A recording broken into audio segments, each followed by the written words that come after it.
Hi, everybody. Hi, good afternoon.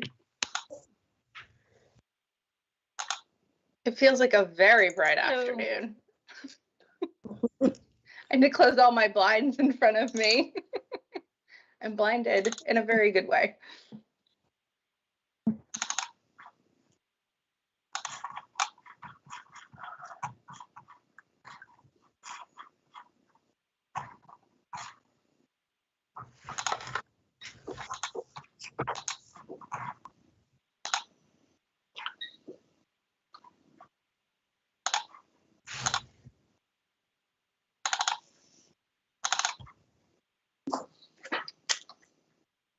So Mayor and Council, you got an envelope in your mailbags last week for an exec session. And it's actually for the 28th. It originally had been scheduled for the 21st, but it's the 28th. And we can start earlier at 7 and then have our meeting. Sorry, we'll start earlier, or we'll start at 6:30 and then do our meeting at 7. Perfect.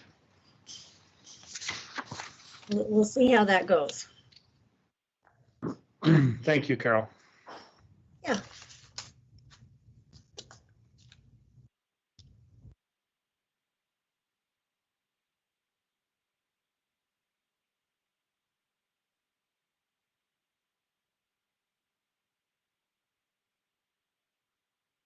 Happy Tuesday, Mayor and Councilors. That was quick, Council President Lube.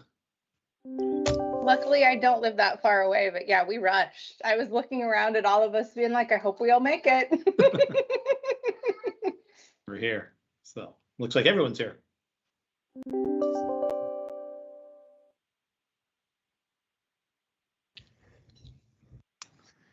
Mr. Nolan, you on the technology tonight?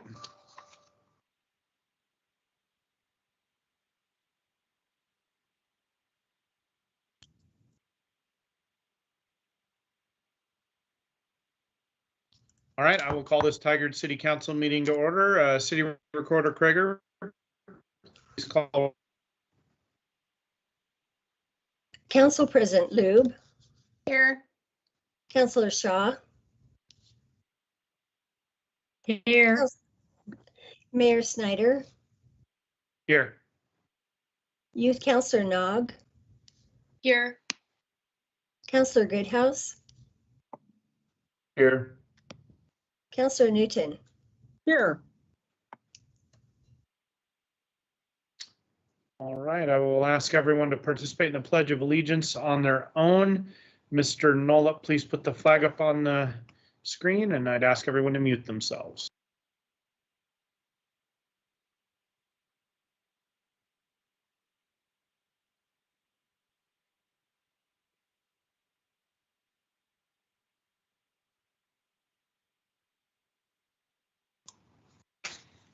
All right, thank you, Mr. Nolip. Council or staff, any non-agenda items? I'm not aware of any. Nothing from us, Mr. Mayor. All right, move on to public comment. Anyone that wishes to call in with general comments should call in now to get in the queue. You can call the following phone number, 503-996-4101. Councilor Goodhouse, sorry, did I miss something? Yeah, Mayor, it's fine, but your connection seems to be really choppy and your words are cutting in and out. I don't know if anyone else is picking up on that with yours, but everyone else is fine, but yours is really choppy and breaking up in between words. All right, I think we'll have that resolved momentarily. Hold on a second.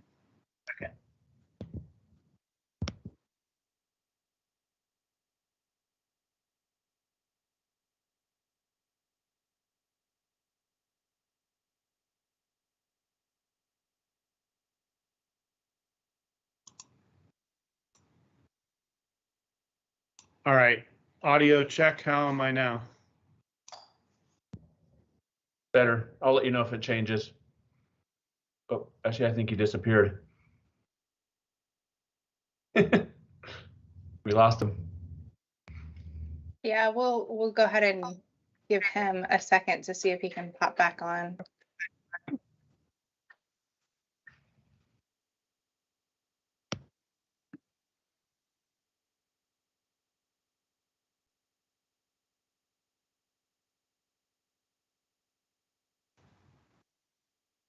Well, hello. Are we having fun? Yes. Keeping us on our toes. All right. Is my audio still good? Okay.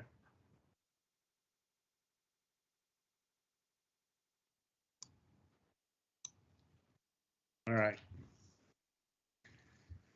Let's see. We're moving on to public comment. Anyone that wishes to testify can do so by calling 503-966-4101. And those with general comments should call in now to get in the queue. Assistant City Manager Nyland, do you have any follow-up to previous public comment?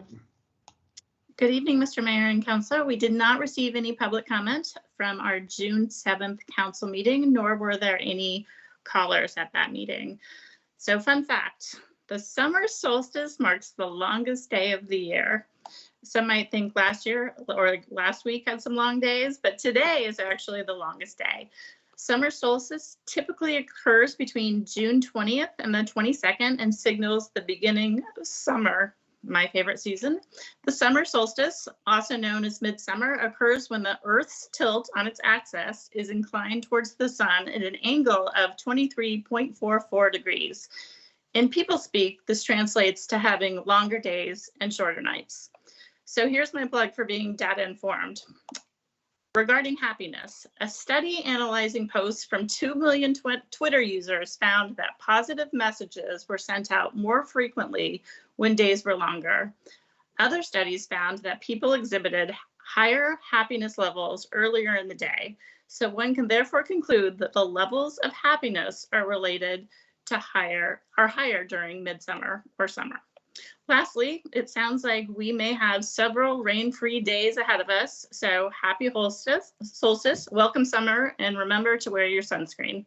That's it. That's my report for tonight. Thank you. All right, thank you.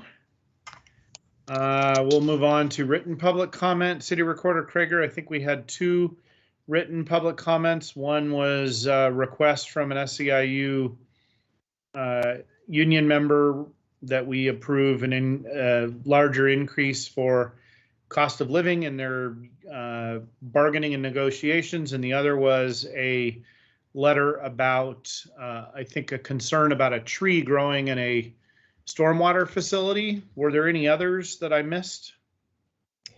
No, we just had the 2, and we've already started working on the tree issue. Okay, thank you. We'll move on to phone-in public comment. Mr. Nolip, are there any callers in the queue? Mr. Mayor, we do have a caller in the queue. Let me put them through right now. All right, thank you. Good evening. Can you guys hear me okay? We can. Go ahead. We'd love to have your name for the record. Sounds great. Good evening, Schneider, councilors, and staff. I'm Kyle Arnhart, Vice President of SEIU 503 Local 199, which includes employees from the library, Public Works, and City Hall. As you are well aware, we're in active bargaining with city management. In our last session, the union was ready to sign a tentative agreement to the latest proposed 3-year contract with the stipulation that the second-year cost of living adjustment, COLA, compensate members for the inflation we're all currently experiencing. However, city management did not agree and stuck to their original proposed, which would not address inflation in year 2 or 2023. I do not believe union members should take a pay cut during fiscal year 2023 with the inflation rates still rising. Our members need to survive in the current and future climate. The City of Tigard has 3 core values: respect and care, do the right thing, and get it done. I ask that the City Council give city management the flexibility to increase the COLA at year 2. The employees who provide services to the community must keep up with regional costs so they can pay rent, groceries, and utilities. I personally absolutely love my job. So do the employees. They're very passionate of their jobs that work in Tigard. The more you value your workers and show it, the more likely they are to value themselves, the customers, and everyone within Tigard. The union is requesting a true COLA in fiscal year 2023. I appreciate the council's time, consideration, and flexibility on this matter. Thank you. Thank you, Kyle. Appreciate your testimony. Mr. Nolip, are there any other callers in the queue? Mr. Mayor, no other callers at this time. All right, we'll move on to item number 3 on our agenda, which is a solid waste rate discussion. Director Tripp, I think you are introducing this item, and then you've got a consultant with you. Good evening, Mayor Snyder and members of the council. We have before you the required waste management franchise collection review pertaining to Municipal Code 1104090. And as you know, if the aggregate profit for the waste haulers is less than 8% or higher than 12% the prior year, the city will undertake a rate study and recommend some new rates. The city initially evaluated the reports and found that the combined aggregate profit to be above 12%. We then contracted with Chris Bell to review the submitted reports and give us a recommendation. Chris Bell is here to discuss his findings and make some rate recommendations, in which the city will be bringing forward next week. Before Mr. Bell begins, I wanted to let you know that representatives from both providers are here if you should have any questions. With that, I'll turn it over to Mr. Bell.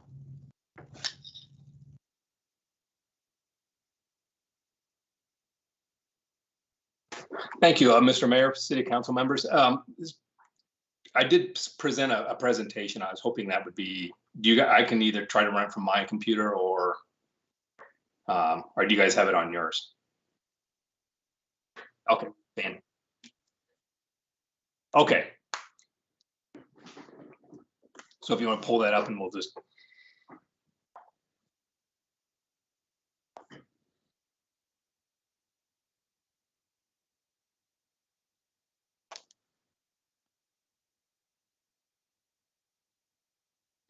Alrighty. I understand the Bloom Festival this year is going to be back, so you know, my picture's a little timely. Which this coming weekend. Yeah. No, I was happy to hear that. If you go to the next screen, please, that'd be greatly appreciated. So, as Cindy was saying, that the hauler report submitted had a combined aggregate of 14.4%, which is above the 12%. And this is a combination of both individual haulers. What we do is we take both those haulers and put them together in one report for a composite report. And so this is the adjusted amount for both haulers. There was a minor adjustment from the report, and I can explain that in a second here. But right now, Tigard has just under 15,000 customers, 1,300 businesses. And combined in 2021, they had over 7,000 drop box hauls, which is a combination of garbage, C&D, and recycling. So with that in mind, I was contacted to take a look at it and find out if there is a reason for the adjusted results above the target, and what would be the next step. So next slide, please. And you can see here, of the two haulers, Pride has a significant larger portion of the franchise in the city of Tigard. Waste Management has the commercial part up there by the mall, and the northern part borders Beaverton. And the only way these things are going to grow is if with more and more annexes. So this is just a map again of the franchised area to let you know the size of the service areas that both haulers provide to the residents and the businesses within the city of Tigard. Next slide, please. The adjusted rate of return for roll cart, which is primarily residential service, came in just under 16%, which is significantly high. A container at, again, just a little under 16%, drop box at 11, and a combined composite at 14.4. A couple things that led to this increase that is a little bit higher than expected. And again, this was not unique to the city of Tigard. In fact, most every jurisdiction within the Portland metropolitan area reported significant highly rates of return. And there was a couple of reasons. Again, the biggest one being the increase in value of collected recycling.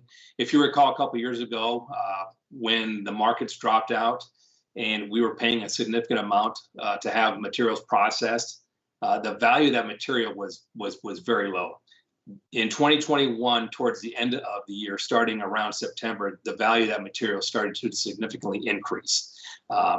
But I'm sad to say that starting December, that value started to decrease, and we've been seeing a decrease from January all the way through this year. So, maybe we can see an increase in the value towards the end of the year. But right now, that value of material, collected material, is decreased compared to last year. Next slide, please. So with that, and the other piece too that is significant that I'm going to address is we're all aware of the supply chain disruptions, and both collection companies, Waste Management and Pride, both have regular sets of replacement, whether it's trucks, carts, containers, and every hauler has experienced this throughout the metropolitan area. They ordered trucks and containers, and those trucks and containers have been delayed anywhere from a few months to a few years. When I spoke with Mike Jeffries at Waste Management, he said they've only got a handful of trucks. And I can tell you that Waste Management is the biggest purchaser of trucks in the United States. So they've only got a few trucks to show for the replacement. So what's going to happen once those trucks get back online, or once they start to come in, you'll see that depreciation cost increase more so in the upcoming years than you would in the past, because usually, like I said, they purchase those trucks, they level them out, and so the increase in depreciation is not so significant in the upcoming years. It will be. But a couple other things too that are significant, and that is Metro. Metro has pretty much told the region that over the next 5 years, you're going to see at least 7.4% increases every year. And if you recall, last year we had, I believe it was 17% increase in a disposal fee. This year it's 7.3, and again, 7.4. Metro's shooting for about $165 a ton for disposal, which is significant, which, if you're a consultant who sets rates in the Portland metropolitan area, garbage is your business, because Portland Metro is going to ensure that there's going to be significant increases over the next 3 to 4 years for every jurisdiction. So I'm not happy to say that. I think there's some things that need to be addressed within Metro and the local jurisdictions, but that's kind of where we're at. The other thing too that came into fruition in 2021 that's not going to happen in 2022, there was a fuel increase of 84% for 2022, but that is because in 2021 there was a federal tax credit that had to do with the COVID bill. And so both collection companies, Waste Management and Pride Disposal, both utilize compressed natural gas for their fuel. And so when that tax credit went away, the cost of fuel significantly increased. The other thing that we're having in 2022, effective March 1st, is the new union contract that Pride Disposal has. And also Waste Management is in the current negotiations with their union, the same union, Teamsters, just different contracts. Pride has seen a 6.2% increase in labor costs effective March 2022. Anticipate that Waste Management will see a similar increase in union driver costs. And then the other thing too that we modeled was the increase in collection frequency for glass. And when I looked at the cost and worked with the haulers, right now there's enough margin between the higher margin and the cost of glass to add that additional service increase add that service without an increase in rates. So those are the four primary assumptions when I looked at what the costs are going to be in 2022 compared to 2021. Next slide, please. So with all of that and a few other of the minor items, I'm anticipating that the rate of return for 2022 will be around 10.5%. And you can see that, roll cart, container, and drop box are all underneath that 12% target range. So that's assuming that all of these projections come into place. We'll look at that. But again, last year we anticipated that the rate wasn't going to be, it was going to be within the range, and we were over. So, and part of this also has to do with the anticipated delivery of trucks and containers, primarily for Pride. Next slide, please. A couple other things, like I explained, that Metro is looking at increasing the disposal fee, or over the next 5 years.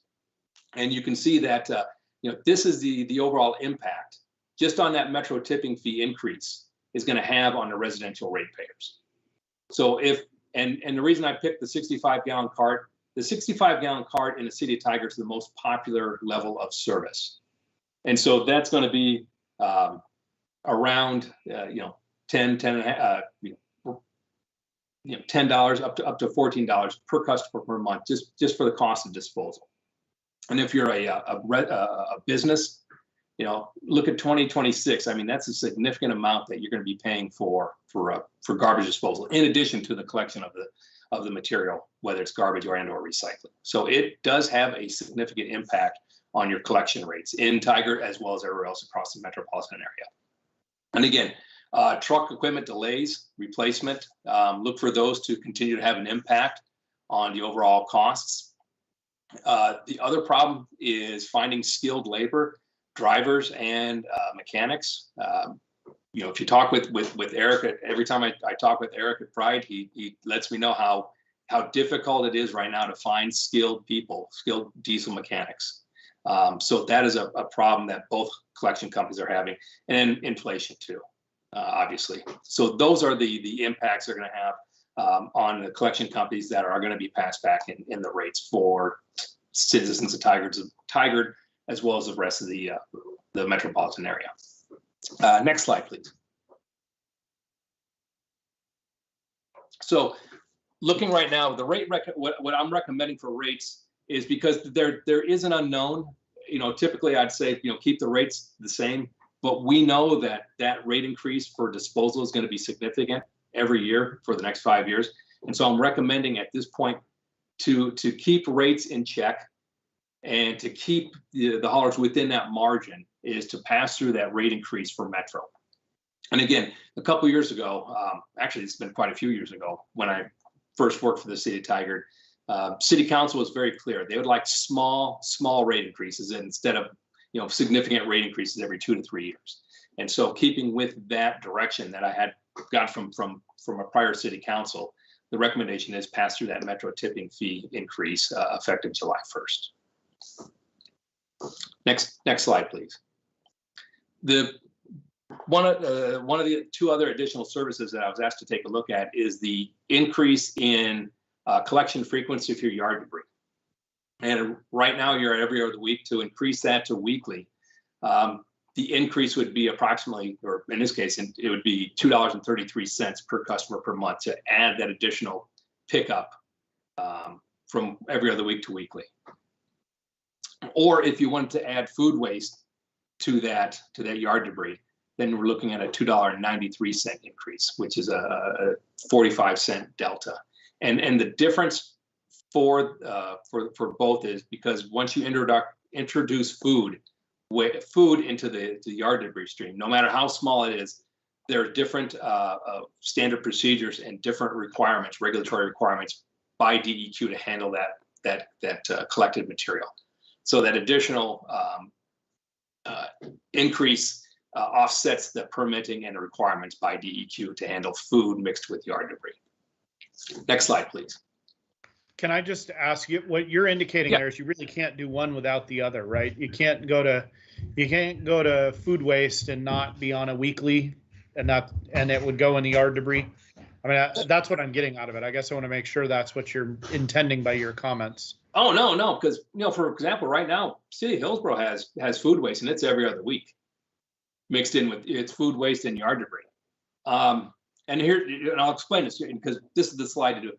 I spoke with a colleague of mine who a couple of years ago did a waste sort for food waste. And he said it's the most disgusting thing he's ever done as far as a waste sort, trying to find food in yard debris. He said, because as soon as you throw that food in there, it starts to deteriorate almost immediately. It becomes very hard. But in his study, he only found that 3% of the overall mix that they reviewed, that they studied, had food. So it was a very small amount. And so if you say, assuming his capture rate of 3%, and you look at the overall tons collected within the city of Tigard, we're talking only 248 tons of food. It's not a significant amount.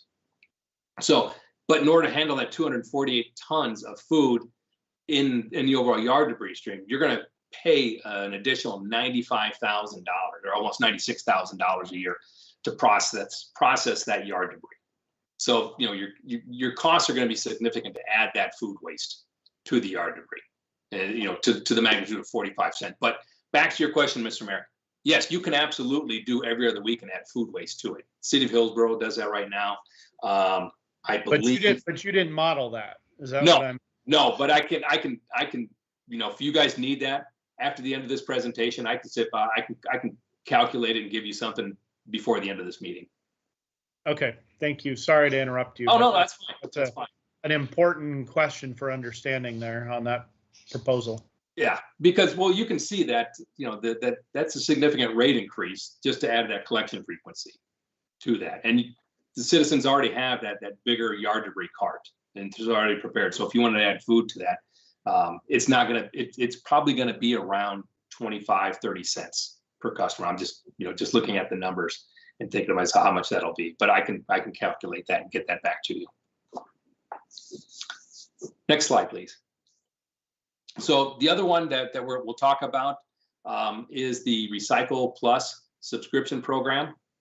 And again, this gives customers in Tigard who want to, who generate a lot more material that can be recovered and can be recycled, gives them the opportunity to subscribe to this service. And right now, the collected materials that would be provided or would be collected would be film, plastic clamshells, number one, textiles, compact fluorescent light bulbs. And, you know, this, the beauty of this program is, you know, as things become apparent that the haulers can add additional materials to collect, you know, there may be an additional charge on that, but there is capacity to expand this program if necessary.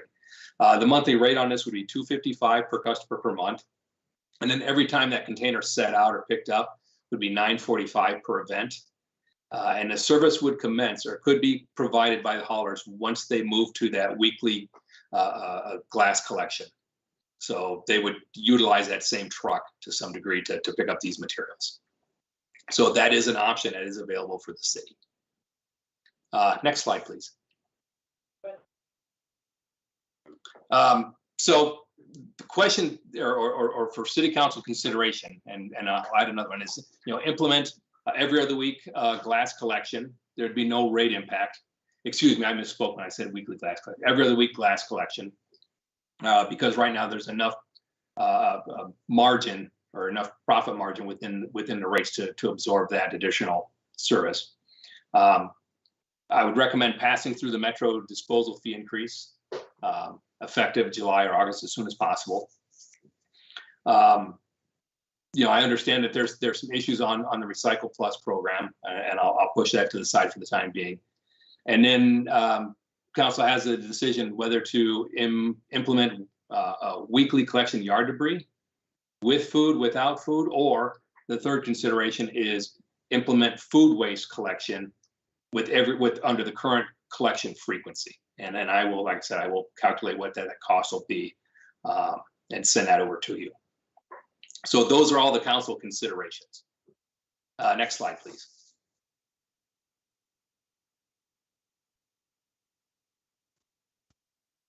Oh, that's it. Okay. Well, that's the presentation. But are there any questions? And if you have questions or if you have a complaint, now's a great time because we have both haulers on the line.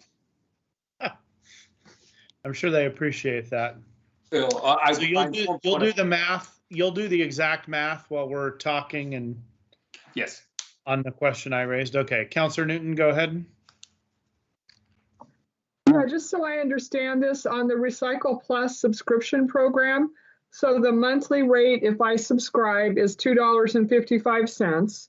And then whenever they come up and pick up, I get charged another $9.45. Is that correct? Yeah, that's correct. Okay. I thought so, but I just wanted to make sure. Thanks. Council President Lube.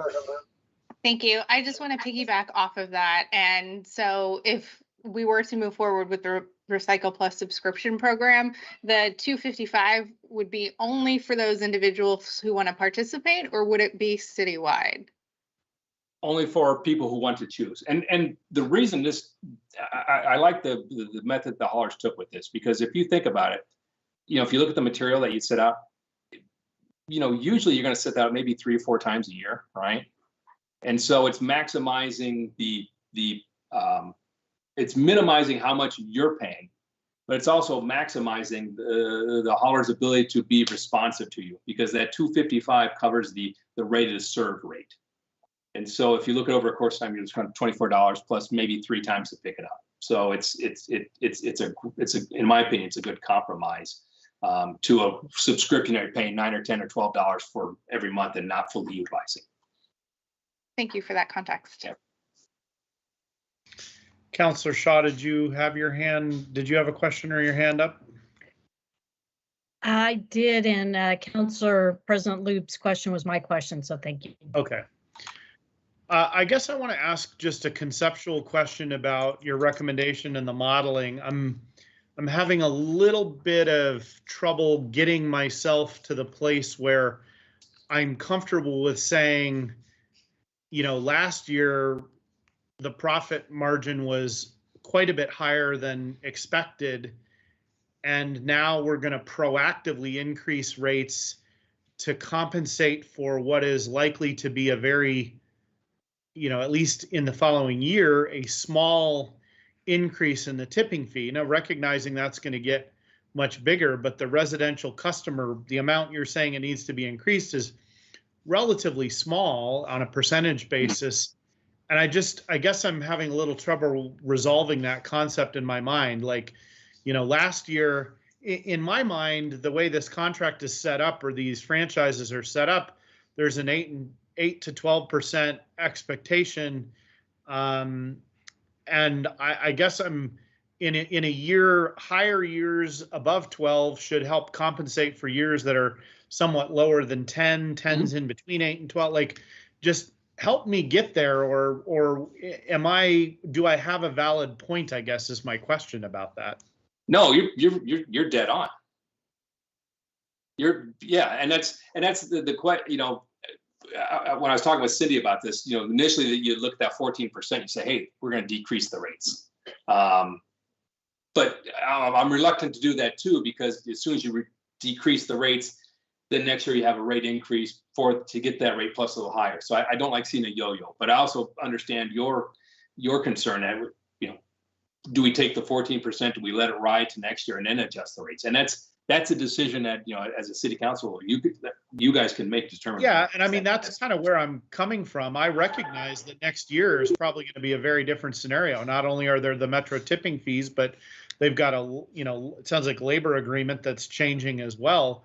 But that's for them to deal with between now and next year, when they can demonstrate that it's an issue. And that's one of the reasons why this year the last cycle, they ended up with 15% profit margin, or 14 whatever percent, and next year it may be 8.5.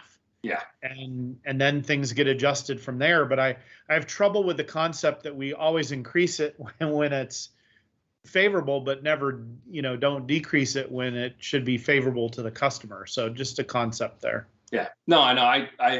I completely understand, because that was one of the things I looked at too and said, do you just let the rates ride? And I'm always hesitant, because I don't like seeing, significant increases, $1.50 like we had a couple of years ago. And so the thinking is, okay, if you do a little now, do you do a little bit next year? Do you do a little bit next year? So that's where I was coming at. Small increases and try to keep it within the range. What's the 6.2% labor increase impact for, what are you projecting that to be on this for next year for them? Well, next year, interestingly enough, the way that it was negotiated was that this year the rates went up $1.80 for the labor hour, right? And then next year the increase is 85 cents per hour. So this year 6.2, and then it's dropping down to about half of that, 3%. And then so it's a 3-year contract this time instead of a longer one. So it's a 6.2, 3, and 3. So it's front loaded. I'm trying to get what that impact is on rates. I haven't calculated that for the rates. Okay. That's fine. I was just curious if you knew that offhand. Okay, council, other questions? And I guess City Attorney Rahala, did you have some direction for us on some of this that you wanted to clarify for this evening, I understand? Thank you, Council. So the only clarification was regarding the enhanced recycling proposal. So that is currently being litigated right now. Ridwell has filed 2 suits against Washington County to try to stop their program that they're supposed to roll out July 1st. So the recommendation now is to hold off on pursuing anything with that, pending the resolution of that litigation. Okay, so would your recommendation be that we not even deliberate on that tonight? Certainly welcome to deliberate. It is fast tracked for a court hearing. The preliminary injunction will be heard next week. But like I said, there are 2 litigation suits pending. So the recommendation would be to wait until the resolution of that before proceeding forward. Well, so would it be better if we just not deliberate on it then? I guess I don't want to put us in a difficult position unnecessarily. Yeah, it probably makes sense to deliberate and then vote at that time. Okay. Because we don't know what the court will decide, what the program will look like in Washington County at the resolution of that litigation. So probably best to assess the lay of the land at the future time. Okay, so I am going to strongly urge the council to not deliberate on that or discuss it. And Councillor Newton, question or comment? Yeah, following up on your comments about the rates, I kind of had the same thought, Mr. Mayor. If in your modeling, Mr. Bell, you took into account when you looked, I was in the code trying to look something up, so I've lost the PowerPoint, but you looked at, I think it was a 10.5 coming up, if considering everything that you modeled. Yes. If we didn't raise the rates to accommodate the Metro tripping fee, we just left them the way they are, the current rates. Do you know what that would do? I mean, it would lower their return, but would it be below the 8? No. Which is allowed? Okay, so if we looked at just holding rates, not lowering them, but holding them, it's not likely that they would go below what's acceptable. Correct. In terms of the spread, 8 to 12. Okay, correct. That's my first question. My second question was, we were talking about if we increase rates, doing it July or August as soon as possible. And when I was researching this and reading the code, it seemed to me there was some sort of notice we need to give to customers. I might not be reading that correctly, but just a thought for our team, we want to make sure that we're following whatever the code says about appropriate notice for rate increases. It may not be in there, but I thought it was. Couldn't find it. So thank you, Mr. Mayor. All right, Council President Lube. Thank you for both of your discussion. I think just to go through the points that are being made and my process and what I'm thinking, as far as I think implementing every other week glass collection is a no-brainer. I mean, it's difficult for even me, and I have it on my refrigerator to figure out what weeks to put it out. And I think we should go ahead and support that as soon as possible. I don't, if we were to keep the rates at it as is and they're still hitting 8%, I can't imagine a scenario in which I can justify raising a rate before it gets to the point we're supposed to talk about it. I certainly understand being proactive, but I can't vote to raise that rate until it's shown that it needs to be raised to meet within the contract. And then as far as frequency of yard debris, I look at my neighborhood and I certainly know that there are other neighborhoods out there who have larger lots and more yard debris, but I don't see that anyone in my area needs to have more than weekly. Even in those tough times or fall of leaves, we seem to manage and make it work. But I'd be interested in hearing if other counselors or the mayor have had robust feedback on whether it needs to be weekly to accommodate any particular resident's needs. But I think at least adding food waste makes sense. So there is that alternative option for individuals. So that's me going through the list and making my recommendations, and we can discuss the Recycle Plus program in the future. Council President Lube, to answer just part of your question on whether we, just the people that might need more than every other week yard debris, we've gotten some communication. It's very, I would say it's not a lot of communication, but a few people who feel pretty strongly about that in the city council email and the communication to me. But that's also available if people want to, have more yard debris pickup. They're able to get that on demand, and I have trouble sort of deciding something that's going to cost everybody money when 5 or 10% at the most of people, probably even less than that, are going to be using it. So with that said, we'll go to Councilor Goodhouse, and then I can share my thoughts.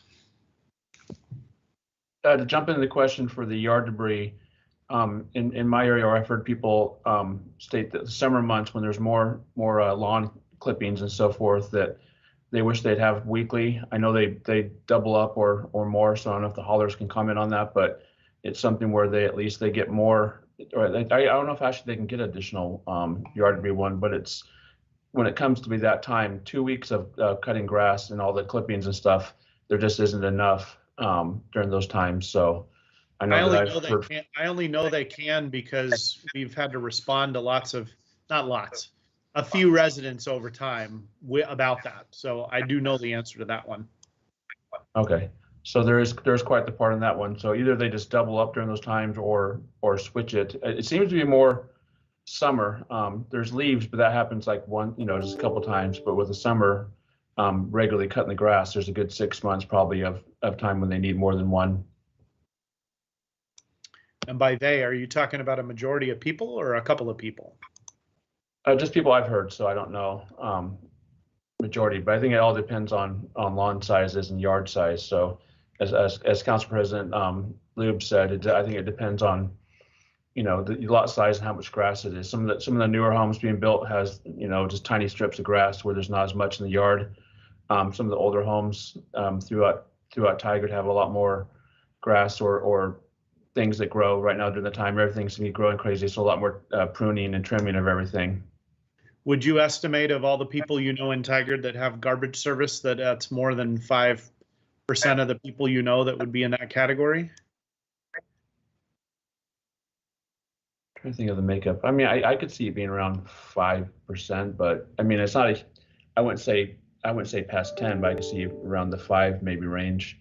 Yeah, I think it's just hard to make a decision for pockets too. It depends on what area they're in, but there's still a lot of Tigard that's got all kinds of areas got a lot more debris. Yeah, it's just hard to make a decision to make 90% of the people pay for something that 5 or 10% of them are using. Brian, do you have a response to or some information for Councilor Goodhouse? Otherwise, I want to let him keep going. I do, Mr. Mayor. Thank you. We did a survey in 2021 about this issue, and it was one of our Engage Tigard pushouts. And one of the question we asked was, would you like the convenience of weekly yard debris pickup? And we shared with respondents that it would probably mean an increase of about $2 to $3. That was just rough numbers at that time.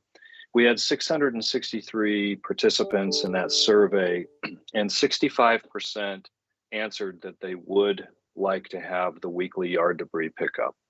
So just wanted to share that with the council. For the money.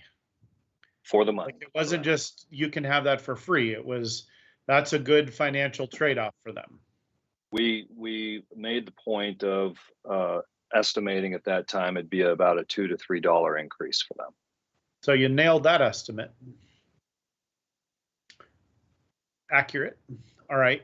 Councillor Goodhouse, did you have more? I know you got sort of, okay. Councillor Shaw, and thank you, Mr. Rager. Thank you, Mayor. I just want to point out with Councillor Newton's question, I think that's important to, if there is a notice to provide notice, that we should do so. And that was going to be one of my questions. The other is I do recall that survey, and I do recall it being a higher percentage of folks who wanted the yard debris. That's because a lot of folks may not be able to afford landscaping, so they do their own maintenance. And so I've heard from a number of folks in my neighborhood that that's something important to them, because if it's not collected, they then have to drive it to the disposal area, which is a bit cumbersome if you don't have a truck or some sort of mechanism to carry all the leaves and the debris. It's problematic. So thank you, Brian. I appreciate the information, and that was comments. Thank you, Mayor. So Councillor Shaw, I assume you would be then proposing and suggesting, as Councillor Goodhouse did, that we go to more frequent yard debris service then to weekly? Yeah, I would certainly consider at least for summer months. I think that maybe fall or summer, but I know winter doesn't seem to be as much because of the rain we've had. But yes, I would propose that. All right. I don't know if we get to make that choice. I mean, I guess we could ask for that to be modeled. Yard debris service more during certain, I also think that gets confusing for customers, but okay. I will just share that at the outset, I had similar thoughts to Council President Lube as I listened to her go through her things. I guess I can be swayed based on the survey results. We got to kind of follow the data. That's 600 and some respondents to a survey, and more than half of them feel a certain way. I'll be curious to hear what we hear after people are actually paying for it, because I think it sounds like a better idea until it's actually on your bill. But I guess I can live with that. I don't love it, but I can live with it. So I think the proposal we're talking through, and I guess I want to see if everybody's on board with this, because I think we're getting to consensus. We're not going to implement a rate increase for the tipping fee. We would add weekly yard and food waste. And what are there any other changes? That's sort of what's being proposed. Those are the Last collection. Oh, and yeah, the no-brainer. Sorry, yes, the no-brainer is in there. Weekly, or bi-weekly glass collection, correct? Councillor Newton? You know, I'm leaning more towards not increasing the yard debris and food waste to weekly. I'm a little concerned that people in the winter are going to be calling us and saying, why am I paying $2.33 for something? I don't even fill my yard debris bucket. You know, it takes me a month. So I'm a little bit concerned about that. So it sounds like the rest of the council is supportive, but I'm a little concerned. So anyway, just, yeah, you're sort of lukewarm. Anyway, so. Council President, where do you fall on that? I'm lukewarm as well. I don't feel hard one way or the other. I'm trying to listen to everyone's points of view, and it looks like Kristen raised her hand, so she may be able to have some additional information from Pride. Yeah, let's hear from Kristen, and then we'll go back to the city council. Good to see you, everybody. Yes, you as well. Thanks for joining us. Yeah, thanks for having me. One other point I just wanted to bring up in the yard debris discussion, because I know there were some questions about kind of how a customer may deal with extra yard debris during the seasonal months. For the question regarding seasonal collection, to the mayor's point, it is very difficult to explain that to customers. You know, when does it change from weekly to every other week potentially, and then back, and it would be multiple notifications we'd have to send out to customers. And also from a staffing perspective, it's very difficult to staff if a significant portion of our service is basically cut in half for part of the year. And so, we would essentially have to hire people, lay people off, hire people, lay people off. So it's very difficult to have a service that isn't consistent throughout the whole year. But in terms of customers that may have extra yard debris occasionally, there are rates built into the system currently where any customer can have a second or even third, fourth, and fifth, et cetera, yard debris cart for a monthly fee of $4.20 per additional cart. So the customers that may need more frequent service can essentially put out 2 carts every other week, which gives them the equivalent of a weekly collection for that additional fee. Or if they don't need that service all year long, they also have the option to put out the paper lawn bags that you can get at like Home Depot and Lowe's. And any full bag that's put out is $3.60 per bag. So if they don't want an extra cart regularly, they can also put out those paper lawn bags occasionally. So I just wanted to make sure that the council had that information as well as you're discussing this. Kristen, can you comment on the survey results? Like, what is your, given that you're in the business of servicing most of these, the vast majority of the city, what is your, and I'll admit it's a little biased because you're in the business, but I want to ask anyway, what is your reaction to the survey results that say 65% of people in Tigard want to pay another $2 to $3 to have weekly yard debris service? What do you make of that? I think about that is a really high percentage, but it's also a small number overall of the residential customer count.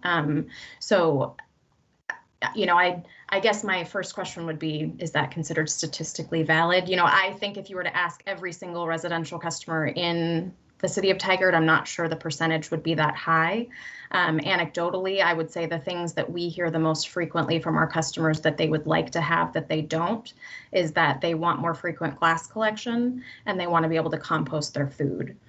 We do hear from people that, from some people that they want more frequent yard debris. It tends to be a seasonal request that we get, oh, I have a lot of leaves or I have a lot of grass. But we hear the other 2 requests far more than we do a need for the weekly service. Well, that's good to add into our information as we're making these decisions. Okay, Councillor Goodhouse and then Councillor Shaw.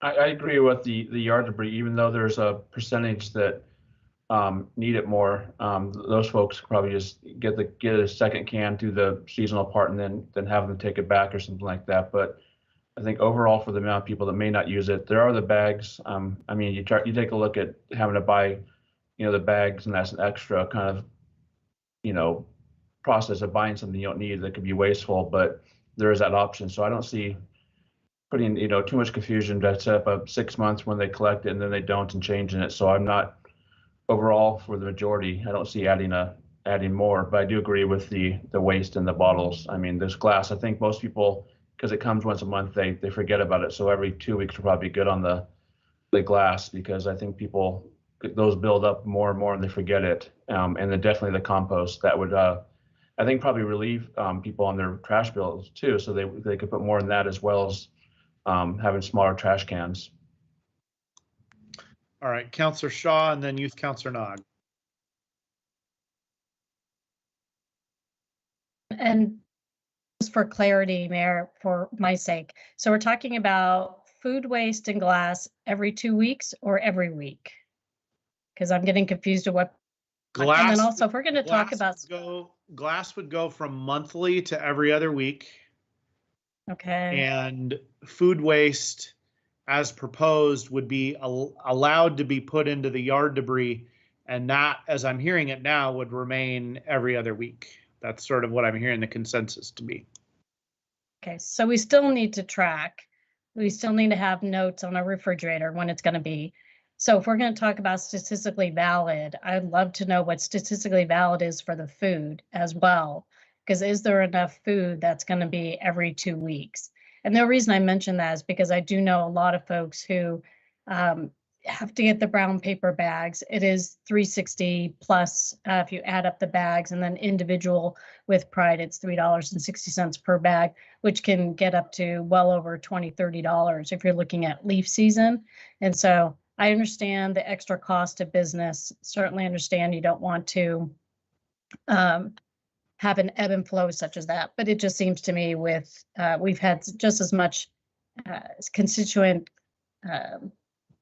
requests for additional service with regards to lawn, leaf, and food. So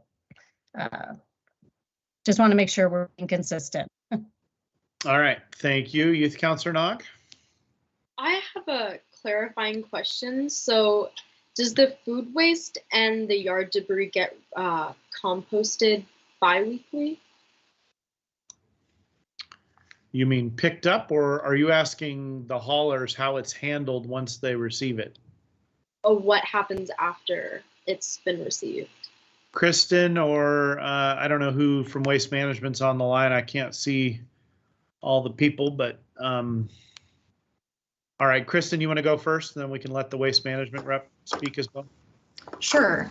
So there are a variety of facilities around the region that take the yard debris with food waste, and it is composted. And I can't speak specifically to how long it takes their process. It varies depending on how there's different processes for composting. There's aerated compost, anaerobic digestion. There's different processes, so it kind of depends on what type of facility that it goes to.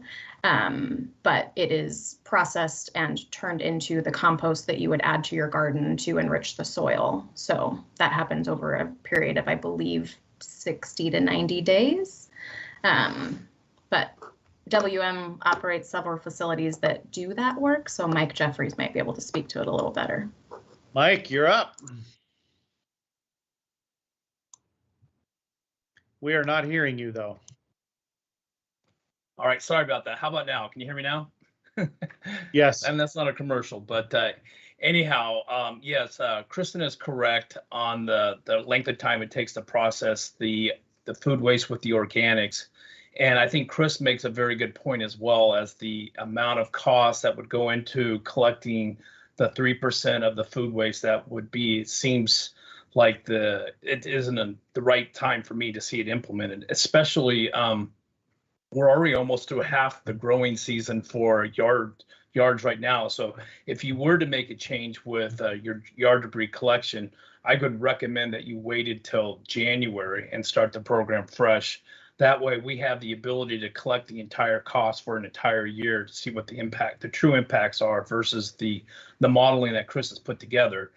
And as far as glass goes, with the bottle bill increasing from 5 to 10%, we're actually seeing the number of drive-bys that our drivers have, where it used to be like 1 in 9 to now it's more like 1 in 15. So we're really not seeing. I do believe it is very complicated as knowing what day of the week you're putting out your glass, especially on a monthly frequency. But that's another program that I feel like is almost to go to it every other week. It might be good to actually start that as well at the beginning of the year. So, but again, I think, we're in a very good situation in Tigard where we've over-earned, or, we're outside the range to some degree. And yes, the metro increases that are expected over the next 5 years are going to be quite healthy. As far, I believe the last report I saw is that the metro tip rate was going to get up to $165 a ton. So it's right now moving to $123. And so a $37 increase in the next 4 to 5 years is pretty significant. So, and it'll be interesting to see what happens in the following years. But we definitely support the programs that you guys want to implement and are here to help and collect whatever you would like done. So Mike, were you suggesting that because we don't have, I want to make sure I captured one of your comments accurately. Are you suggesting that because there's so little food waste that would be projected to be collected in Tigard, that it's not worth the 50 cents or whatever to even add it? Is that what am I to understand what you said correctly? That's kind of what I'm saying, yes. And the other thing that I would want to make sure that we researched was, because it's now considered putrescible waste, does it have to actually be picked up on a weekly basis, which then would even drive up the cost even more. So I don't know, Chris, if you in your research had determined if it's because it's petrusable waste if it does need to be picked up weekly? Well, I did take a look at that. And the answer is no, interestingly enough, because, well, Hillsborough does it, but, you know, look at the city of Portland, they pick up garbage every other week. So, Right. They pick up garbage every other week, but they do pick up yard debris with food waste in it on a weekly basis. Yeah. So there's the trade-off, but yeah. Okay, so I feel like well, Youth Councilor Nog, go ahead. Sorry, I had a follow-up, I guess, comment. I like the idea of having like yard debris and food waste being picked up bi-weekly, because in a sense I feel like it might encourage Tigard citizens to be aware of what their food waste looks like, because I know that on a broader environmental spectrum, one of the largest personal waste comes from food waste, and I think that's something that can be easily cut down. So I guess if we have that option to compost it, it might make people cognizant to like cut it down a little bit. All right, thank you, Councilor Goodhouse. One thought just popped in my mind when we were talking about this. If we're picking up food waste every 2 weeks and people are putting that in their yard debris, especially in the summer months, what's that going to be as far as smell and attracting rodents or critters or things like that? I don't know if that's going to be stinky. That's the answer. So that's my only thought, is if we're doing every 2 weeks on yard debris and all that food waste is in there, then we could really have a problem of odors or critters or rats or all kinds of things. So I don't know what from either of the haulers what they have for experience as far as those that maybe, especially during the summer months, that picked up the food waste every 2 weeks. If there was problems. Just to be clear, you're asking the incremental difference between how stinky and problematic it is 1 week versus 2 weeks, right? Because it's already going to be out there for a period of time. Okay, Kristen, you want to answer that? Much more compounds. Yeah, so we've been collecting the food and the yard debris in the city of Hillsborough for about 2.5 years now. I think we started in February of 2020. And these were a lot of the very similar conversations and questions that came up when we had this discussion in Hillsborough. And ultimately, I think it's proven to not really be an issue. Part of it has to do with the point that Chris made about it's really not a significant amount of food. It would be different if it was like a commercial food cart where they're, kitchen scraps and you're filling a whole cart worth of food waste. But I live in an area where I can compost my food, and what I do personally when I don't have a lot of, because really the trick is if you have a time of year that you aren't filling it up with grass and then kind of topping it off with your food, and it's just the food in the bottom, that's really when it can get bad. And what I do is I use paper bags from the grocery store if I don't have any other material to put in my yard debris cart to line. So I put the food in the paper bag, put the paper bag in my yard debris cart, because really the worst problem is if you're just dumping the food loose at the bottom of the cart, it starts to decompose pretty quickly, and then it just turns into this really disgusting sludge in the bottom of your cart. So if you can, kind of keep that maintenance throughout the process, it's really not that bad. And that would just be part of our education process for the customers of kind of the tips and tricks on how to not get into a situation where you have a extra smelly cart. Sharing your composting best practices. Thank you. Yes. Councilor Shaw.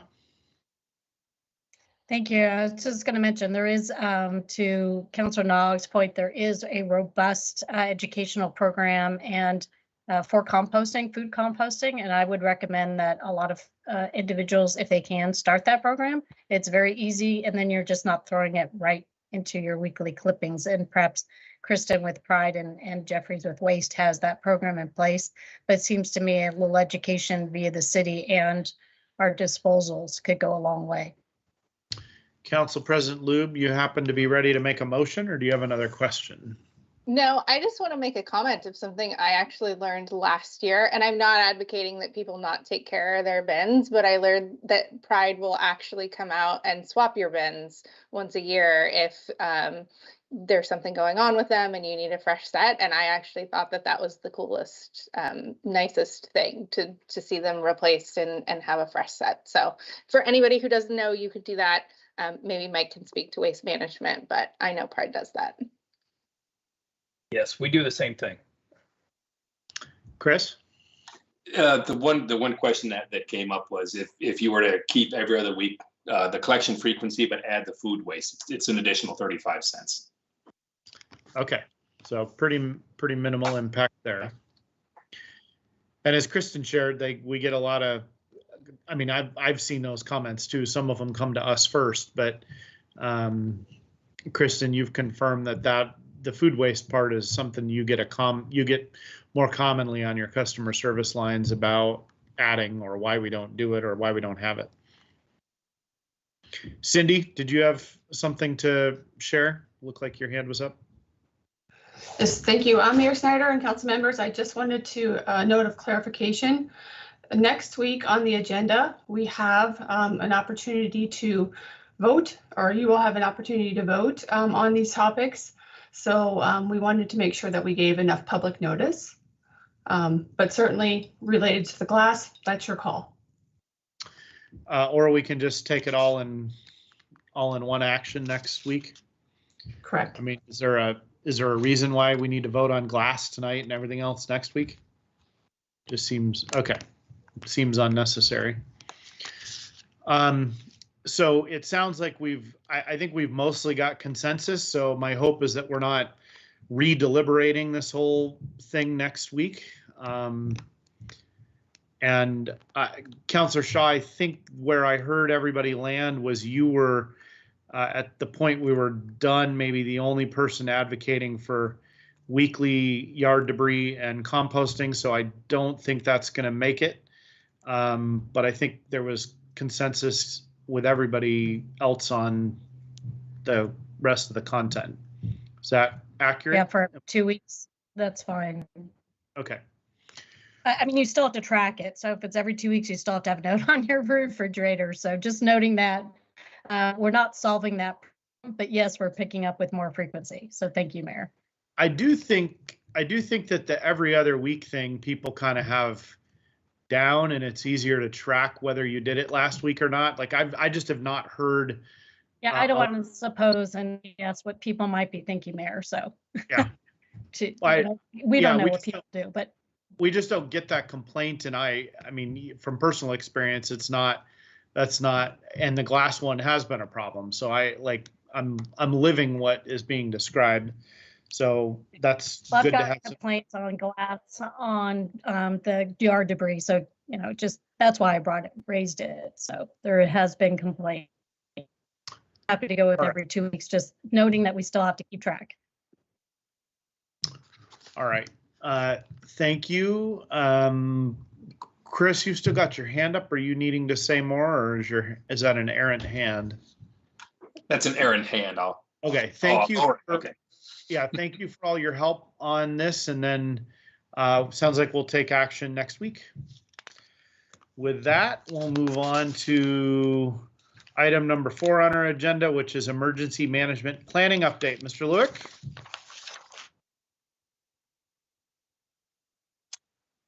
I'm here. Everybody got me okay? Super. Yes. Good evening, everybody. And as was already said, happy summer solstice. Mayor Snyder, City Council, City Manager Reimer. I'm Mike Lewick. I am, for the last 18 years, your Emergency Service Coordinator. Next slide, please. Okay, so for the next 20 or 30 minutes, probably closer to 20, I'm going to give you an update on the Natural Hazard Mitigation Plan and a brief summary on the disaster response and resiliency planning that Tiger's done. To kind of set the stage, the term mitigation in the natural hazard mitigation hazards is what we're doing to sustain actions to reduce or eliminate a long-term risk for any of the hazards that we've identified that impact Tiger. And how do we do that?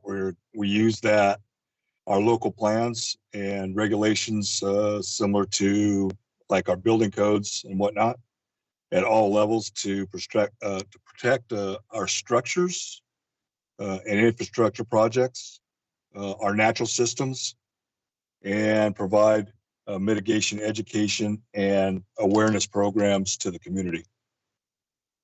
Next slide, please. Oh, sorry, you were all over it. Thank you, Mike. Appreciate it. A little bit of history. During the city's revision of the 20-year comprehensive plan back in 2007, a technical team made up of representatives from the community development, public works, risk, and police drafted and aligned the identified hazards that we'll go over on the next slide with goal 7 in the comprehensive plan. And we completed that. We submitted it, and we got the draft approval from FEMA and formally adopted it. And then since that time frame, we have gone through 2 other revisions, updates, if you will, back in 13, where County, Tigard, and Hillsborough participated in both the 13 and the 18 update. And then to evolve in 2022, because of some of the experiences we had with contractors and the need really for everybody to go through the process of identifying their hazards and then creating mitigation action plans to reduce those. This year, for this revision, Washington County is the project administrator, and then City of Hillsborough, Tigard, Beaverton, Forest Grove, Cornelius, Sherwood, North Plains, all jurisdictions, and then Clean Water Services, Tualatin Valley Water District, and then also Tualatin Hills Park and Rec District are participating in this revision. And really the purpose, our state and local jurisdiction agencies are required to have a FEMA approved natural hazard mitigation plan to be eligible for some of our grants, especially those that have pre-hazard mitigation connections. And those are competitive grants, but they're also large and can help us in some of our capital improvement stuff. That plan needs to be updated every 5 years, and that's why we're doing it again now, so that it'll be ready by 2023. And all our plans must meet the federal planning requirements. Why do we do it? We are doing that for awareness of the risks and vulnerabilities that impact the city of Tigard, identifying action items and reducing those impacts of the hazard. By doing that, we're saving lives, protecting property and environments, and even actually saving money up front. Creating new community partnerships, building resilience into our emergency management program, and increase public education and awareness of what's really going on in the city. Next slide, please. So in our hazard, I think the only new hazard that is being introduced to our plan addendum this go around is the extreme heat.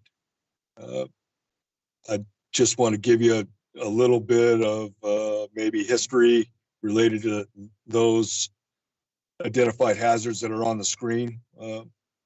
Although we don't have a large dam within our jurisdiction, we do believe that a Scoggins Dam failure could impact us downstream. It would take a little bit longer for that to happen, but it would cause some damage.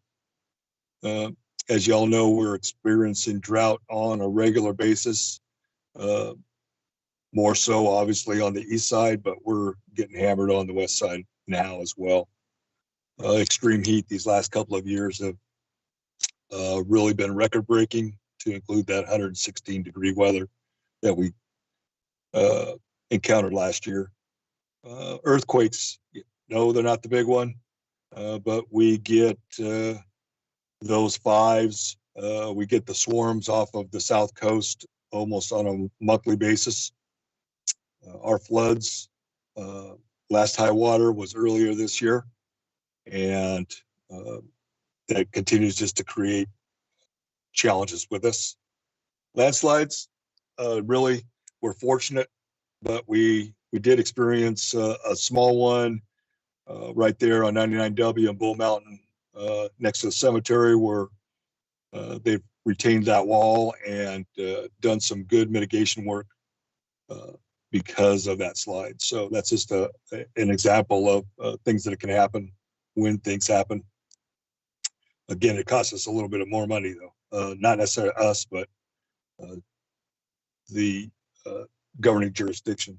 Volcanic ash, we haven't really experienced that at late.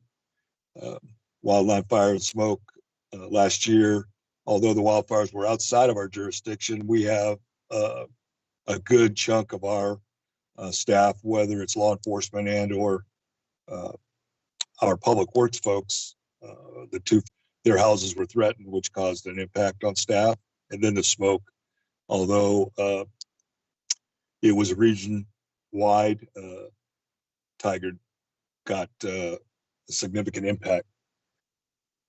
Tornadoes, not so much, but we did have our own gustnado, and yes, that's a real word.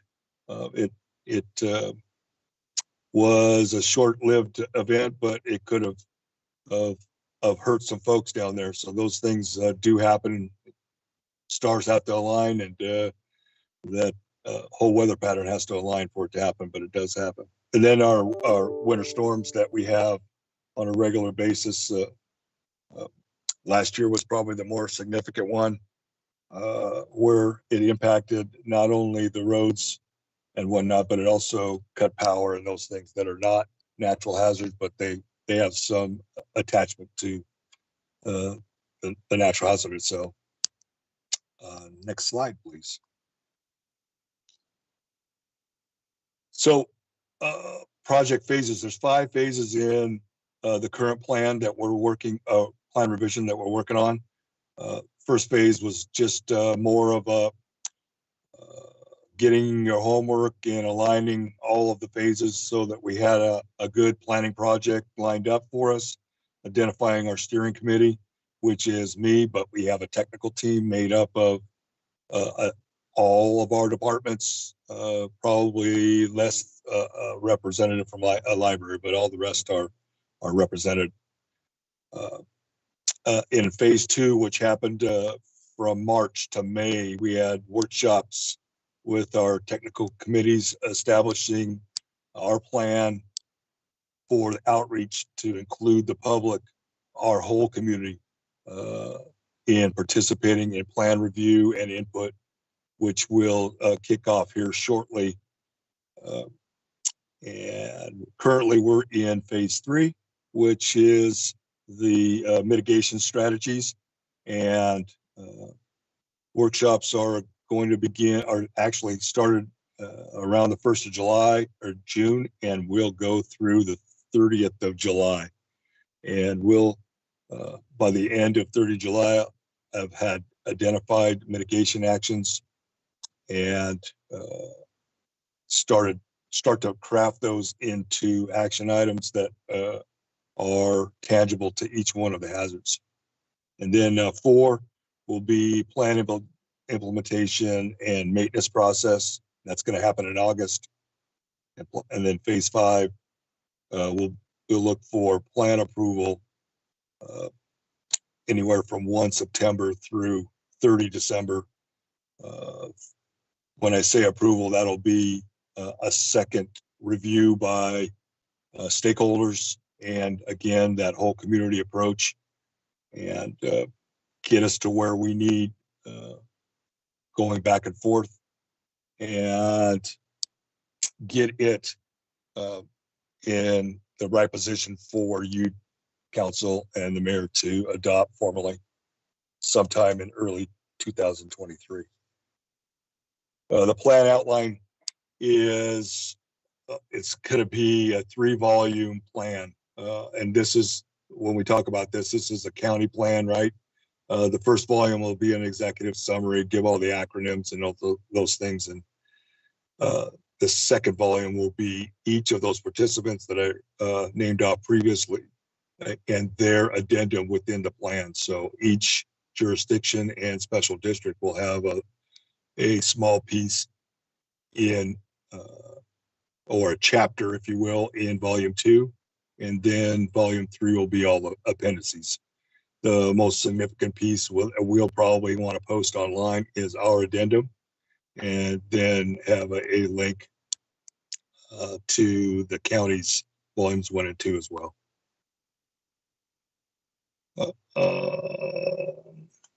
As I mentioned, early 2023, staff will like to come back to council for a formal adoption of the 2022 through 2027 natural hazard mitigation plan. I'm going to pause there and ask if you have any questions related to the natural hazard mitigation plan and where we sit right now, or any suggestions or recommendations. Mike, thank you for the thorough report out. Councillor Newton.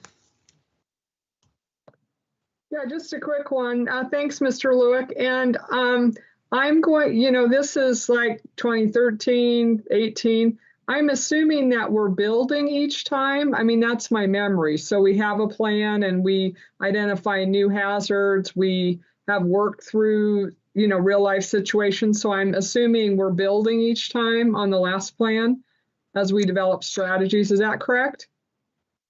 Council Newton, that is correct. Not necessarily identifying new hazards. I did mention that we did add the extreme heat this year, but what we do is we complete action items and we put them in an archive and hold them off to the side so that we can continue to sustain them, but we also develop new action items to more thoroughly mitigate the specific hazard that we're going after. Thank you. Councilor Goodhouse. Thank you. I guess more of an immediate and direct concern to make sure is with City Hall, Public Works, the police department is having resources or backup needs such as first aid kits, food, water, all that for enough for staff or people that may be there for a long period of time that may have to still do their work, might be trapped there, or maybe even if there's some citizens that come there. But as far as what I've kind of heard around City Halls, there's not really any emergency backup, and it seems like that might be a way to, or maybe it seems, something might be a little easier to get that in place quicker, to have backup resources there in case maybe different people that are crucial to doing their work also have to bring their family. Is there enough spot for people to sleep? Is there cots? Is there food? Is there first aid? Is there enough stuff for people to be there while people are doing the crucial roles, or police departments doing the crucial roles, or so forth? And where that kind of falls into it. I know it looks like kind of the bubbles, but that seems like it might be a little bit easier of a fix and get that done sooner. Councilor Goodhouse, you are just merging into the second half of my disaster planning and training and exercise update that will come after this portion about the natural hazard mitigation plan. But to answer your question, I'll address that in just a little bit, but understand that over the last, I'm going to say 4 years, we have created a food cache with a 25-year case life. We have cots. We have not a ton of cots, but we have cots that we continue to build that cache. Currently, we have 20 on hand. We have sleeping pads. We have blankets and pillows that go with those. We have a water cache as well with also a 25-year case life. And that's part of the continuity of operations plan and our emergency operations plan that will be implemented should things go sideways and we not be able to get staff home, or them need to stay here and help us continue to respond and recover from an event. All right, with that, do you want to move on to the next part of your presentation? Absolutely. Next slide, please. So I just want to share with you our current plans. And currently we have a continuity of government that probably should be looked at, especially with the refreshed council and also even you, Mayor Snyder. So a good review of the continuity of government. The COOPs in each one of the departments is ongoing. It happens on a monthly basis. I tried to do my best to give them a kind of a nudge once a month when our contractor gives me a nudge, and it gives us a center of focus for that month to continue to work on our plans. There's been some attrition and throughout the city. So, you know, those contact lists, the order of who's in charge and the call down from that, those are the things that I see when I take a look-see at the continuity of operations plans in each one of the departments that need probably the most attention, but the points of contact in each department are really considering what's happened for the last 3 years, a stellar job of trying to keep that updated. The natural hazard mitigation plan we talked about already. Our water emergency response plan. We just finished that last year, and since that time, we have done 2 tabletop exercises at a region level, participated and learned some things from those exercises about our plan and what has been helpful for us. The emergency powers, which all of you are, I'm certain by now, very familiar with, especially the Tiger Municipal Code, Chapter 7 and Paragraph 74 that deals with your emergency powers and your declarations. City Attorney Shelby and the council have went through a numerous emergency declarations in the last year or 2 years when we were keeping them abreast. And so that work that we did before COVID hit was productive for a more seamless and efficient way to make sure that we were staying up to date with the state and the county. Our guides and procedures, most of you, if not all of you, should have the most recent elected officials guide that at some point I would love to have another opportunity to come to you during a workshop and just do a review of the plan and see if there's any questions that you might have. I'm not sure if you're familiar with our windshield survey or our infrastructure surveys, but we have a process that we partner with police, fire, and public works that we drive designated routes throughout the city and to cover the whole city in a timely event. And we're not wagging each other's tail when we go around the city, so it's pretty efficient. And then we're able to report back with some software, thanks to IT. It's called Survey 123, where they can give us real-time reports instead of us having to wait for them to get back to the Emergency Operations Center to give us a snapshot of how well we fared or how bad of an impact it might be out there. That is our infrastructure survey team. which is made up of our engineer and inspectors, staff from parks, and staff from facilities who are trained in ATC 20, which is post-earthquake evaluation for facilities. Those folks also have, on a bad day, will have assignments.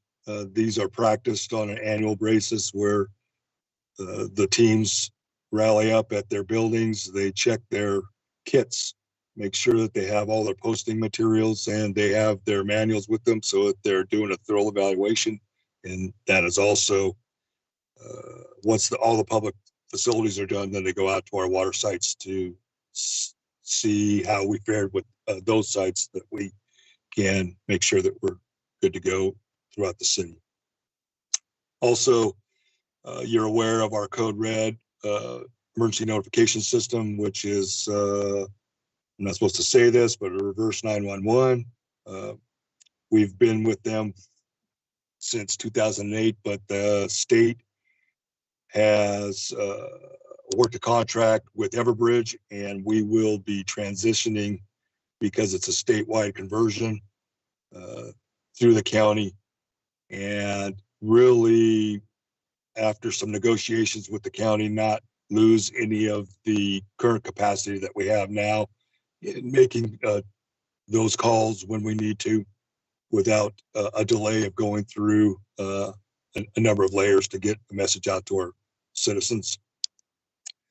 And most recently, in the last few years, we've also developed a uncrewed aircraft system, or UAS, which is the drones that we use for our post-disaster initial damage assessments. Police use them in some of their activities. Fire uses them in theirs. And it really has increased our timeliness of some of the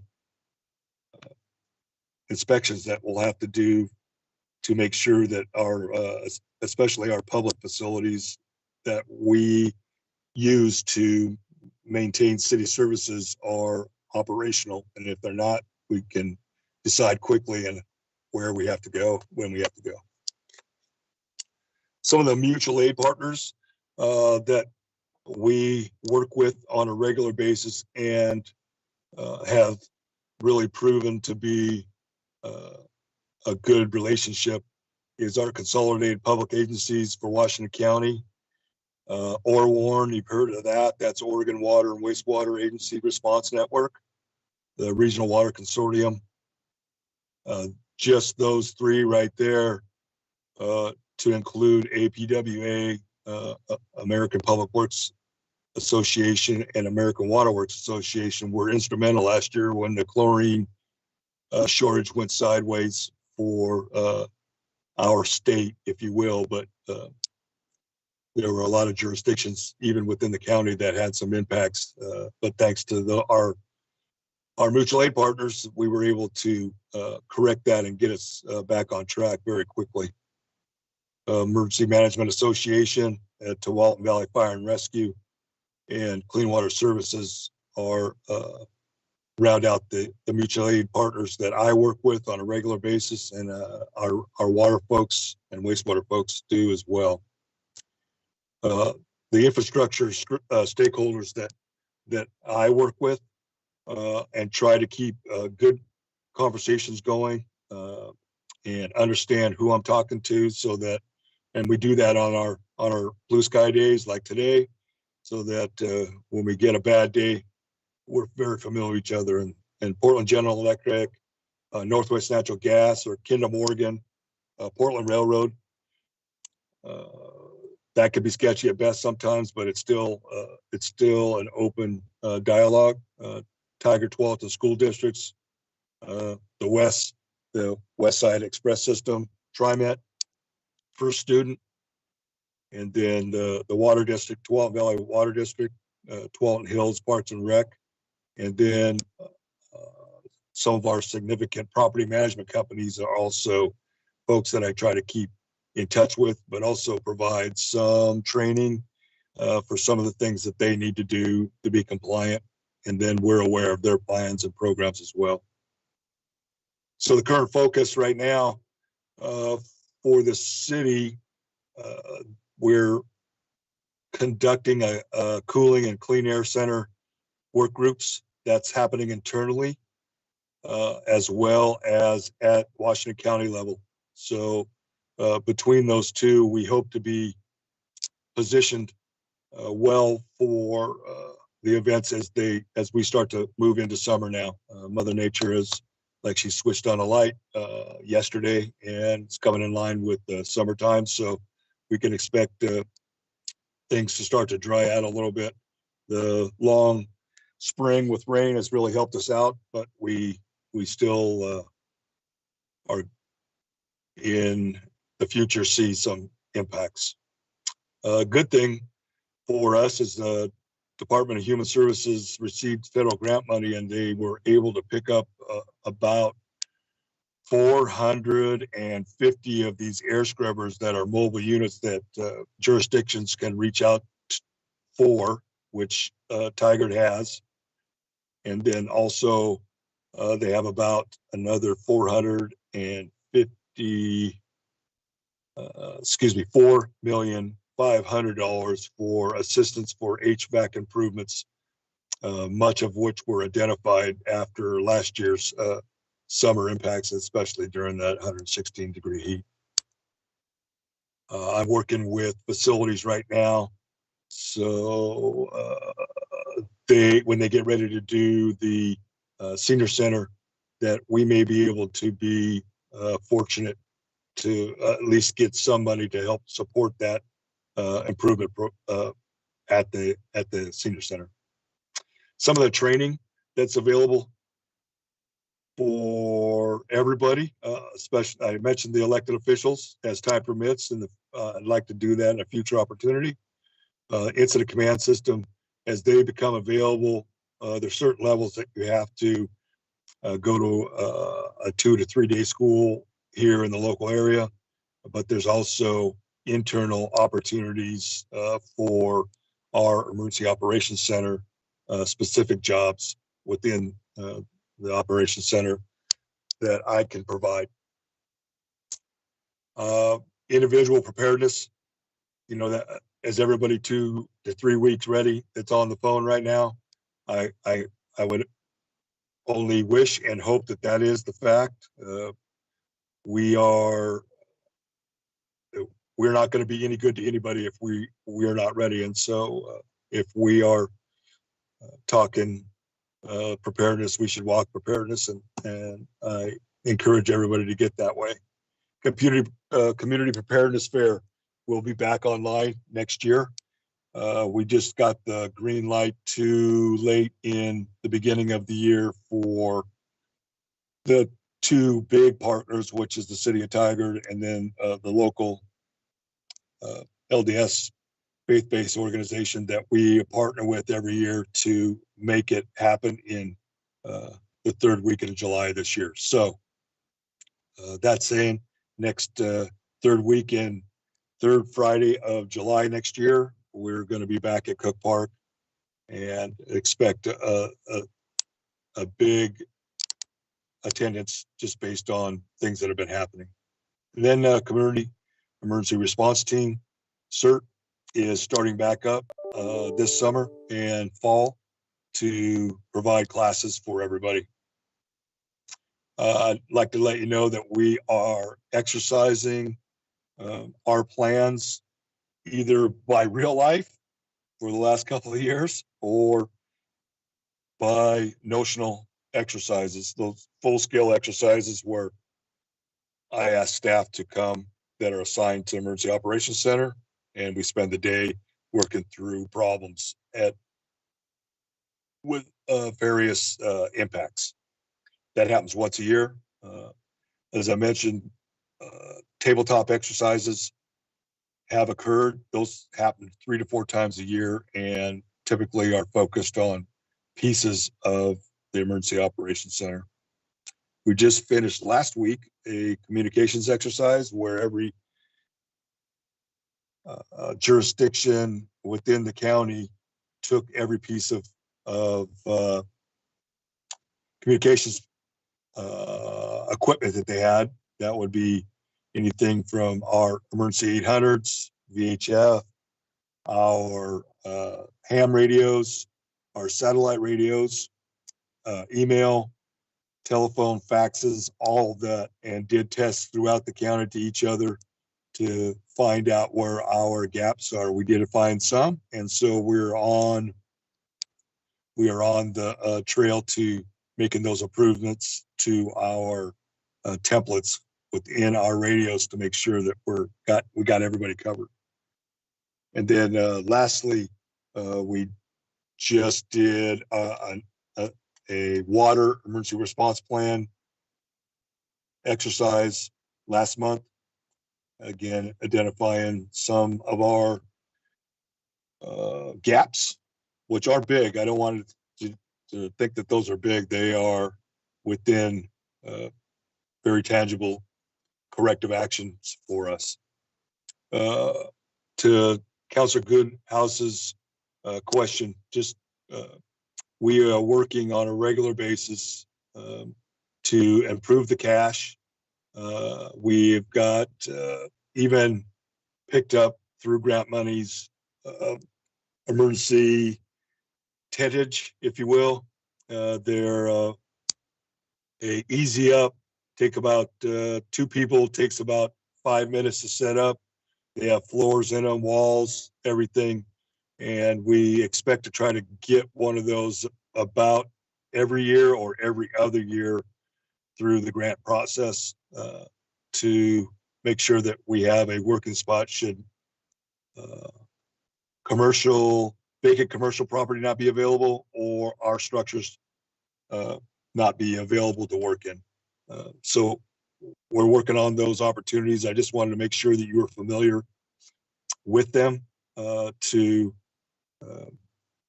maybe help with any kind of guidance that you'd like us to focus on. I'm open to any suggestions to help us improve as a total team.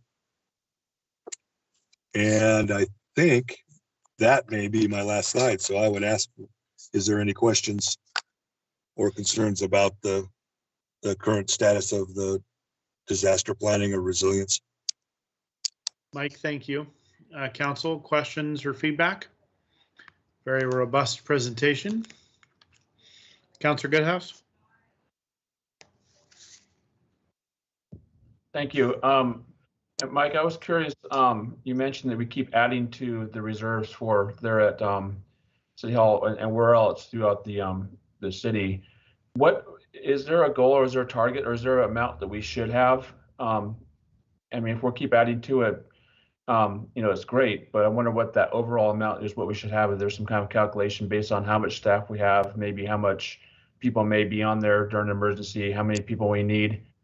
If that's something we have more kind of an end goal amount, and I don't know where we're at, or even ARPA funds could be used, but something with it falls into the emergency classification. If we were to put some funds in there to be properly prepared and have what we need, because emergency can happen anytime. But if we're 10 years out to be really where we need to be at full amount, then it'd be nice to know kind of where we're at and what we could handle. And then the second part, and I'll turn it over to you, is this. I know I've mentioned before, and I don't know, a month or two ago when I mentioned about the card that we have, that way we can get past the phone systems if they're blocked or they're tied up. Just make sure that the counselors have that and everyone that needs to at the city has that government emergency telecommunications card. So I hope since that meeting council has, but just want to make sure that we're also making sure that's included in part of the training for new counselors coming on board as well. Thank you, Councilor Goodhouse.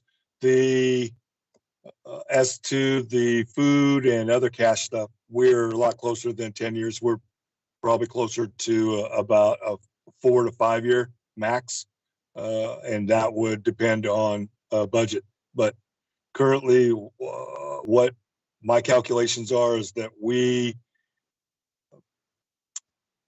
count on at least 30 folks for 30 days for food and water and cots and mats and pillows and blankets to match that.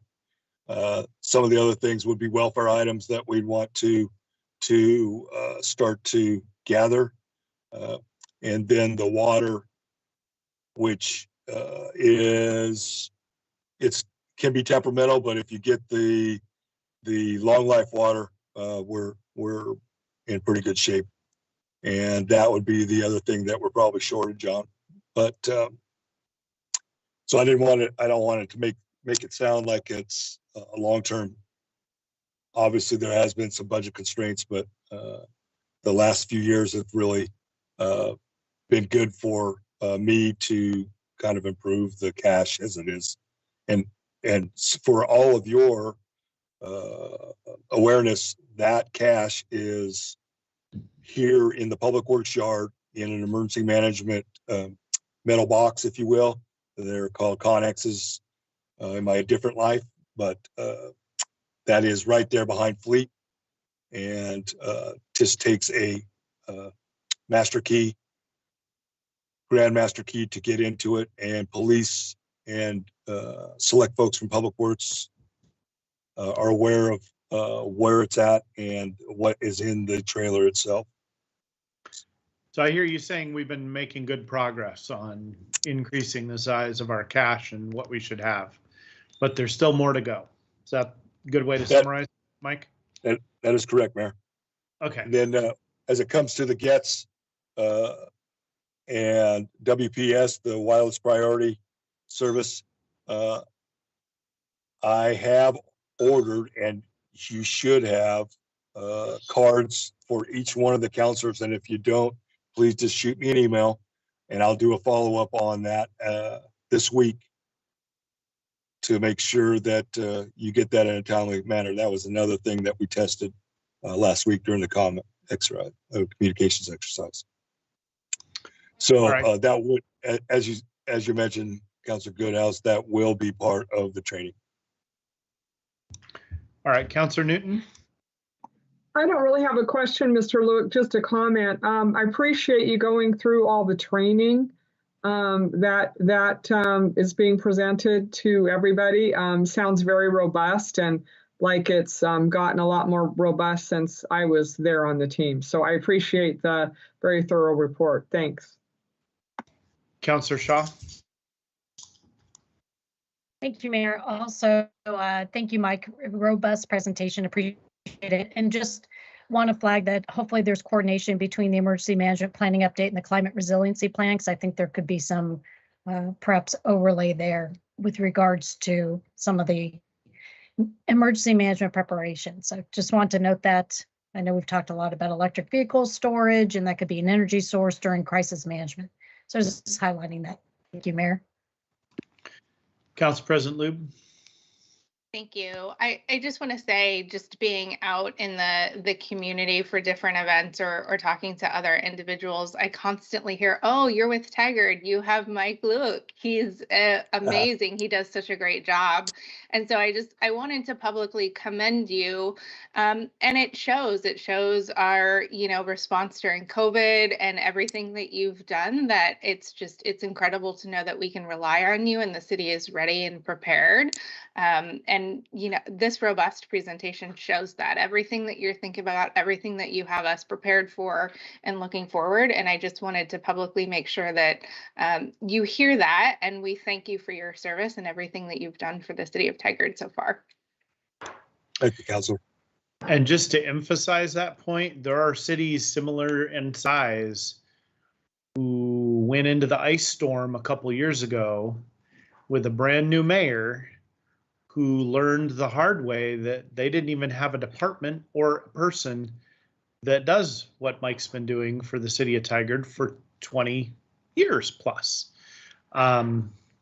So we have been doing the work that we're supposed to be doing to prepare. And Mike, you've been a huge part of that, and we appreciate it. So, and we shouldn't take it for granted, I guess is my point, because West Lynn, that'd be the city I'm referring to.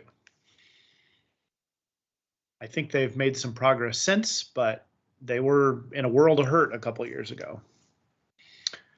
All right. Mike, anything further? I just want to say, Mayor, that I appreciate those comments, but here's what it is. I want to tell you all that I am the fortunate one.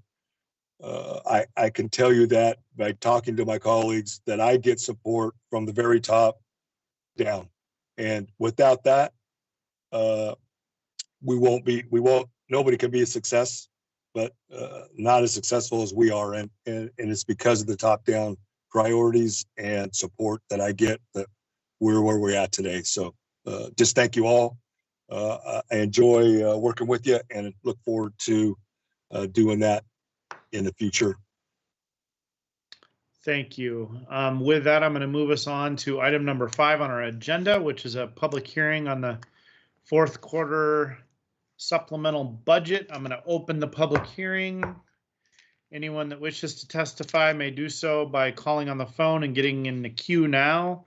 Phone number to call is 503-966-4101. And with that, Management Analyst Kang, are you ready for the staff report?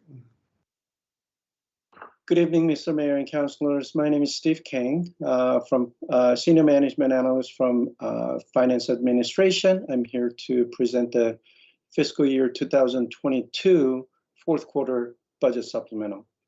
Normally, the city does not do a fourth quarter supplemental budget unless it requires immediate attention.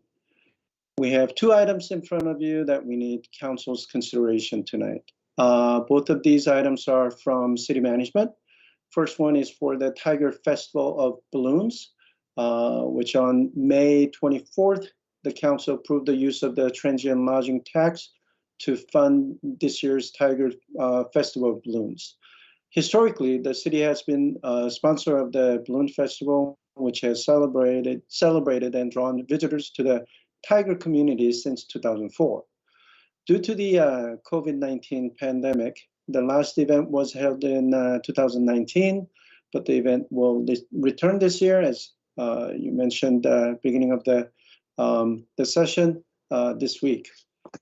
Tiger's involvement includes providing both in-kind and financial support to ensure a quality and safe event is provided for Tiger residents and many others who visit our community. Due to the restructuring of the organization's finances, escalating event cost, and the fact that this is the first balloon festival since the pre-pandemic, organizers are requesting increased funding for 2022. The city has decided to provide $65,000 from transient lodging tax fund balance to assist with ensuring we have another successful and safe event. Second request is additional appropriations for Human Resources Division. HR is requesting funds to cover the cost of unexpected upcoming costs related to staffing. 2 HR business partners have left the city this month, and both required PTO cash out. Additionally, HR has hired the interim director to begin work prior to the current director's retirement, with approximately 1 month of overlap. HR will also hire a part-time temporary HR analyst to assist with workload while the HR business partners vacancies are filled. In total, fiscal year 2022 fourth quarter supplemental will increase the budget by $130,000, and the additional appropriations will be supported by contingency and reserves. This supplemental will reduce city's reserve by $65,000. That's the end of the prepared presentation, and the recommendation is approval of the resolution. With that, we're available to answer any questions. Thank you. All right, thank you, Mr. Kang. Move on to public testimony. Councilor Goodhouse, do you have a specific question for Mr. Kang, or can you hold until we're at deliberation, or do you want to ask your question now? Well, I don't know if the question goes now or for deliberation. Correct me if I'm wrong, but didn't we already vote and approve on the $65,000 for the balloon festival, or do we vote to approve on it to be part of the supplemental, and then we vote on it again?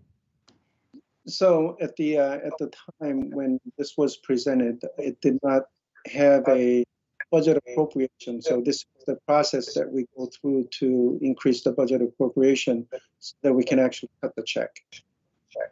Okay. We made the decision or gave direction, but that didn't change the budget by itself. All right. Anything further, Councilor Goodhouse? No? Okay. City Recorder Krager, I don't believe we had any public testimony in writing. Is that correct? That's correct, Mr. Mayor. Mr. Nolip, any callers in the queue? No callers, Mr. Mayor. All right, no response to testimony by staff. I'll close the public hearing. And council consideration of resolution 22-16. Council President Lube. I move to approve resolution number 22-16. We have a second. Councilor Newton. I'll second. Okay, any further discussion? City Recorder, please read the number and title of the resolution. Resolution number 22-16. A resolution to adopt the fiscal year 2022 fourth quarter budget supplemental, including budget adjustments to community development, community services, public works, and policy administration. And a roll call vote. Council President Lube? Yes. Councilor Shaw? Yeah. Mayor Snyder? Yes. Councilor Goodhouse? Yes. Councilor Newton? Yes. All right, resolution 22-16 passes unanimously. We'll move on to item number 6 on the agenda, which is management non-represented cost of living adjustment. Director Trimp. Good evening, Mayor Snyder, members of the council. Before I jump onto this agenda item, I wanted to take a quick opportunity to introduce our new Assistant Finance Director, Eric Kang. Do you want to wave to him, Eric? And no doubt you'll be hearing from him very soon. So with that, again, this next agenda item is a COLA increase. The city recognizes that the increase of cost of daily life is really impacting our staff.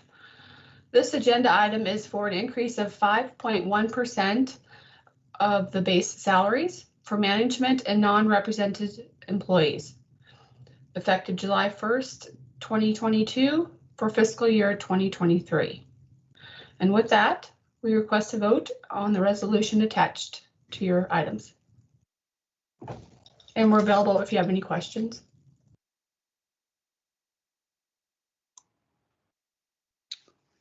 All right.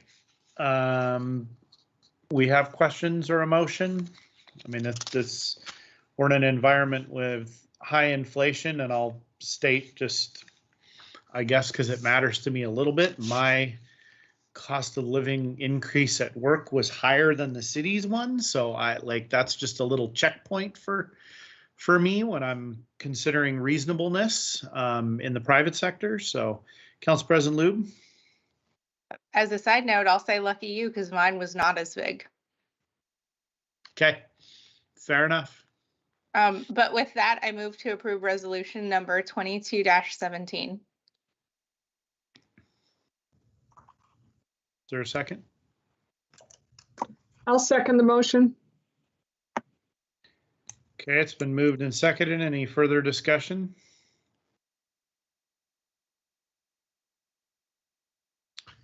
City Recorder, please read the number and title of the resolution.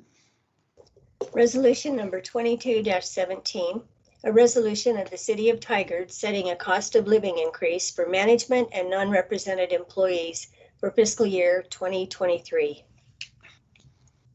And a roll call vote. Council President Lube? Yes. Councilor Shaw? Yes. Mayor Snyder? Yes. Councilor Goodhouse? Yes. Councilor Newton? Yes. All right, resolution 22-17's passed unanimously. Thank you. Let's move on to non-agenda items. We don't have any. Administrative report, City Manager Reimer. Thank you, Mayor Snyder. Well, good evening again, Mayor Snyder, councilors, my teammates and community members that are with us. Just a few things. First, a big kudos to all of you, to many of our teammates and to our community. We were recently informed by Standard & Poor's that we had an upgrade in our credit rating to AAA, which is the highest rating a city can achieve. As our financial advisor said, there's only handful or handfuls of cities across the state that can say that, and for that, there's only a few hundred, if that, across the country of all the cities and municipalities that can say that. So it's a great achievement for this organization and for this community, and it truly will pay us dividends as we look at how we move forward with some of our projects and the funding of those. So thank you to all of you for your leadership. That's a key part of it. Thanks to our finance teammates, those that have been serving us for many years, those that have recently served us, and those that are here now. And it also demonstrates the efforts of the entire organization, right? It's everything that is happening. And so our finance department is the key, has a key role in that, but it's also all of our departments handle their operations. So just a big kudos once again to everyone. In the lines of congratulations, I want to say congratulations to Leadership Tigers class of 2022. One of you are on the screen right now, Council President Liu. We also had many teammates that were part of that this year. And so thanks to all of them for taking the time, and also to our department head team for continuing to support this program. And Mayor, to you for your remarks this afternoon on how people can really continue to support their community and make Tigard an even better place. So kudos to all of them. A couple other things is we've talked about a couple of great events that we were planning for, which was the Pride Parade and Celebration, as well as Juneteenth. I'm happy to report that both of them turned out to be very successful. And so we had upwards of 40 vehicles, I believe, in the parade. And as you may have seen some of the email going out, we will look at expanding that next year to be more than just vehicles and to really support the efforts and the vision that we have for this community. And so more to come on that. Also then on Saturday, we had the Juneteenth celebration at Bonita Park. That was great, well attended. Mayor, thanks again for your comments, as well as Ben Bowman for his. Lots of food, lots of music, lots of games. Hopefully the community enjoyed it. Unfortunately, it is Oregon here, and so we did have our intermittent rain showers, so they may be more downpours. And so we learned to live between it, had many tents up during that event. And then last but absolutely not least, thanks to Joanne for a quick update from the farmers market and our booth. We continue to have a great number of people stop by. Last week was 73 people. One thing that she shared was we're continuing to hear from many community members that they love living here and that they just Tigard's a place to be. And so they're bringing forward many different items that they would like us to look into or have questions about. But then a day they'll say they love living in Tigard. And I think that's the goal. All the things that you were talking about tonight are just symbolic of that. So with that concludes my remarks, and thanks for a great meeting. City Manager Reimer, I'll just add briefly, I think, to the context about the criticisms. I mean, just to be honest, criticisms about the lack of walking in the Pride Parade and how that was sort of inconsistent with our values. I would turn our community back to last year when we started the event, and we frankly were pushed to do so by students. I think at Tuolity Middle School at the time, along with the school district, got a lot of pressure from students, and they basically said, that's unacceptable that you're not, that our community is not going to do this. And in pretty short order, put some activity together in an environment at that time when not everybody was vaccinated and we were not in a COVID sort of restriction lifted mode, so to speak. And, I think the planning for this year's event was really a continuation of last year. And while I think we can learn and listen to feedback and move forward from there, it was what was planned year one was very intentional around what we could do and protect people. And vehicles was a very safe way to get people engaged and active and doing something. So I don't want our staff to feel like somehow we put on an event that just, I mean, some of the comments we got, I thought were really kind of questionably appropriate, given the sort of level of, I don't know if hostility is the right word, but it seemed disproportionate and completely missing the history of the event and how it started and the times we were in a year ago. So I just want to acknowledge that publicly. But anyway, for what it's worth, thank you. Let's see, we have no executive session scheduled. Is there a motion for adjournment? Council President Lube?